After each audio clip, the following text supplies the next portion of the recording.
Let's take a look to see what's in my camera bag. Welcome back to Spark's Adventure.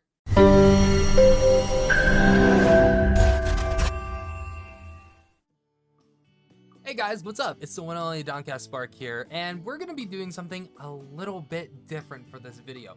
Welcome to Spark's Adventure, and today we're gonna be doing something that I never thought about doing, but since I've been doing a lot more films recently, I thought why not show you what I use in my camera bag. I see a lot of filmmakers do these kind of videos, and I thought it'd be interesting to not only show what kind of stuff I use for my short films, but it would also be a way to show others on maybe give them some ideas if they're trying to have a style similar to mine on how to improve and see what kind of equipment that they should get. I will say that some of this stuff is more on the higher budget because I was saving up for this stuff for a while, but there are some good replacements that are cheaper than the lens I got that I will be suggesting in this video. Also, something I'm going to be doing that's a little bit different, as you can see here. Hi, how are you? Hands. I'm going to be actually using that to go out of my way to cut back and forth to show you exactly what I'm using. And let's start with the main beauty of all. Right now, this is my main camera that I use for all my short films. Right now, I'm actually using a Canon Rebel T6i to make this video, and I can't really compare the two because number one, my Canon's an older camera, so it doesn't shoot in 4K. However, this one does, which is why I saved up for it to begin with. The Sony a6400 is a really good camera for people who want a good 4K camera bar on a budget. It has a great autofocus setting for people who are trying to look for a camera that can do its own focus, because a lot of people, especially starting off like myself, are having to also play actor in front of the camera, which means that you need to have a camera that is trustworthy when it comes to focus. And as you can see right here, it's like, let's take off the lens for a moment. We'll get into that in just a bit. So as you can see, the Sony a6400 is a mirrorless camera, which makes it a lot lighter weight, and it's more compact, so you can fit it in smaller camera bags, which is very, very helpful for people who are constantly run and gun filmmakers such as myself. And to extend the battery life, I am using a, sorry if I pronounce this wrong, a Miki dual battery pack that can fit up to 2 batteries to help double that life on a camera. However, one thing I do want to say though is if you do use a dual battery pack, it really, really helps you from having to jump back and forth to charge a battery, which is why I invested in this in the first place. Now, let's go on into the lens I am using now. This is a Sony G lens with a really good autofocus to it. And one thing I really like about this lens is that it has a setting here where you can adjust the aperture without having to constantly go into the settings. The only thing you really have to worry about is going out of your way and changing the ISO or the shutter speed. But other than that, it's a really, really nice camera lens. It's a bit expensive. It's almost around the $900 range. And here's the thing, if this lens is something that you can't really afford at the moment, that's fine, because Sigma would be your best friend. What is Sigma? Sigma is a more budget lens when it comes to lenses for Sony. And they even have some for Canon cameras as well. And when it comes to a high quality lens that isn't gonna break the bank, Sigma is the best way to go. And I'll be placing one right here for people who are looking for a better lens. But I bet you're asking, Spark, well, what did you start with if you didn't have this lens right away? Well, that's a great question. This is where I'll bring this lens in. This is just a basic kit lens, and I've used this lens in a bunch of my films already, such as Lavender, From My Perspective, The Red Halloween, and Unbroken. But for now on, in future videos, you're gonna be seeing this lens a lot more, because this lens right here is probably, one of the best purchases I have ever made. For my kit lens, I also have a few adapters to put on the lens to help with certain lighting, and you can see these. Now, this is something I'm still learning myself, but I do want to show them off because, of course, I have a clear one, as you can see here. We also have a more darker shade one, which just is very helpful when you're shooting in super bright areas. When you put this on, it pretty much diffuses most of that light I remember filming a wedding back with my friend Fernando de la Cruz from Fernando de la Cruz Films. You should go check him out. Great filmmaker, makes great stuff, and a good friend of mine. But besides the point, when me and Fernando were shooting this wedding, sometimes I would find areas, especially when we did some outside shots, where the sun was just extremely bright.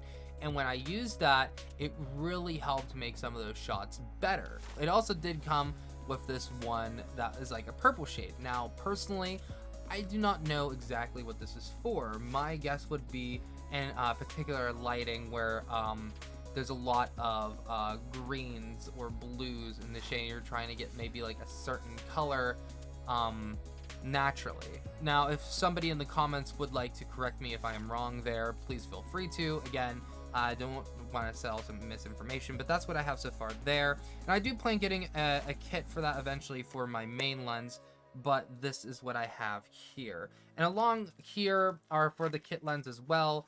As you can see, we have a few different varieties of lenses here. These ones are meant to help make your lens more of a macro lens, have deeper zooms and things like that. As you can see here, it makes my finger bigger.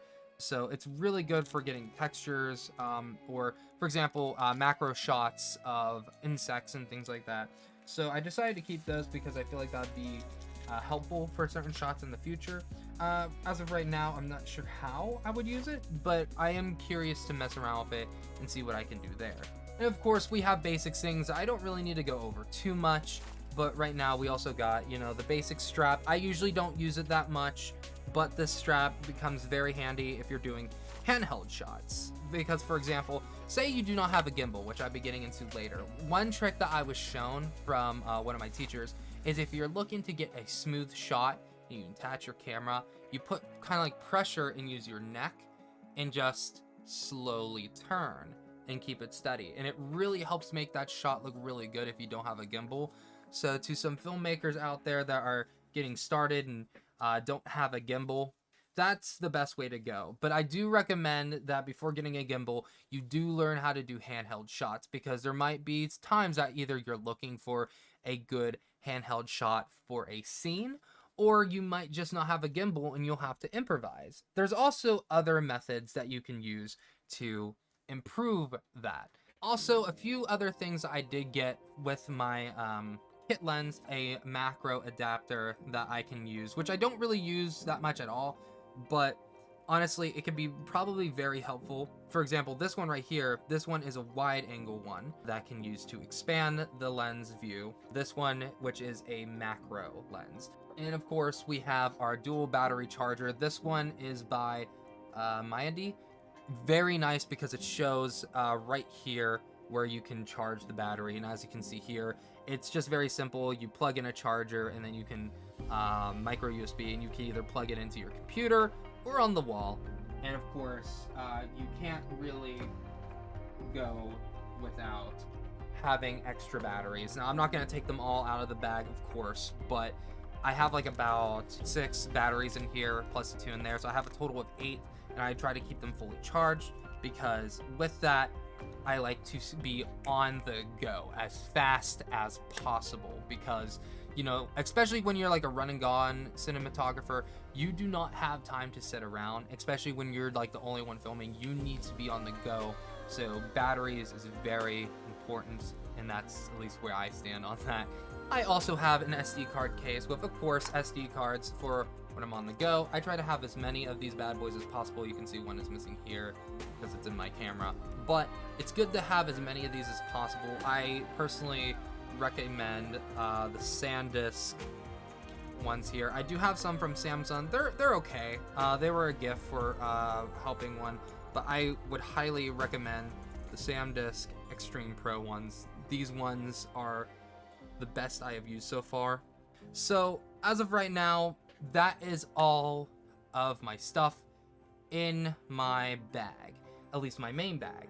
Now, I do have a gimbal, however, that is in its own case, specifically because it's pretty big, and I'll be taking it out and showing you what that does as well. This is a Feiyu AK-2000S. This gimbal is meant to hold around 4 to 5 pounds of weight, which is something that I was very heavily looking at because I was looking for something that I could get the best for my buck, but at the same time wouldn't break the bank. This gimbal is around, depending on the version that you get, around $325 to $399. And the reason why I bought the $399 one is it comes with a way to be able to adjust the focus from the gimbal itself. All right, so as you can see, this is the gimbal that we are working with. This so far has been an amazing help to my filmmaking. Now, I haven't used it for a short film quite yet, but I have used it. And one of the projects I have used it on was my friend Jack Raymond's project, Very Extraterrestrial, as I was shooting BTS for it. And I have to say, even the first time I used it, besides a little bit of shaking because it was a bit off balance on my part, it works phenomenal. If you're somebody that's looking for a gimbal that isn't going to break the bank and it will do what you need it to do and hold a heavier camera or a lighter camera with add-ons such as a battery pack and a heavier lens, the Feiyu AK-2000S is the gimbal for you. Well, everybody, that is the look inside my bag for this year so far. I know this video was probably a bit boring, and I'm not saying that all of my information is 100% accurate, as I am still a learning filmographer myself. However, let me know what you guys thought in the comments. I know that this is a bit different of a Spark Adventure video, but I thought it'd be fun and different just to see. And on top of it, oh, hey buddy, you guys want to say hi to Leo? I feel like he has to appear like a little bit in like every video. Isn't that right, Leo? He looks so annoyed. You love me though, right? No, you nitwit, because you forgot to talk about today's sponsor.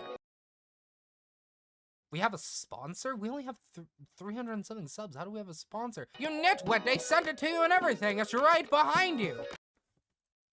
Oh crap, you're right. Oh my god, I can't believe I forgot about it. Hey guys, what's up? It's the one and only DowncastSpark, and allow me to introduce you to today's sponsor, Poggers. Now, I bet most of you are asking, well, Spark, what is Poggers? That's actually a simple answer. Poggers is a dietary energy formula that helps you get that extra boost in your day without all the sugary drinks like the coffees and sodas and the other energy drinks that are just pumped with sugars to try to make them taste good. But Poggers does it a bit differently. With natural formula and ingredients, they help you get that caffeine boost in your day without all the sugars and nasty stuff that is put in drinks that you don't even know what's in there. It helps you feel pretty Poggers by boosting your energy, your focus, and helping improve your overall mood. And I have to say, after trying it myself, it's good. It's good. And I'm not gonna lie, this flavor, they only have one out while I'm recording this, which is Pog Pop, but it tastes delicious. It tastes exactly like the actual pops that they're referencing. And personally, I wouldn't be sharing something with you that I didn't like.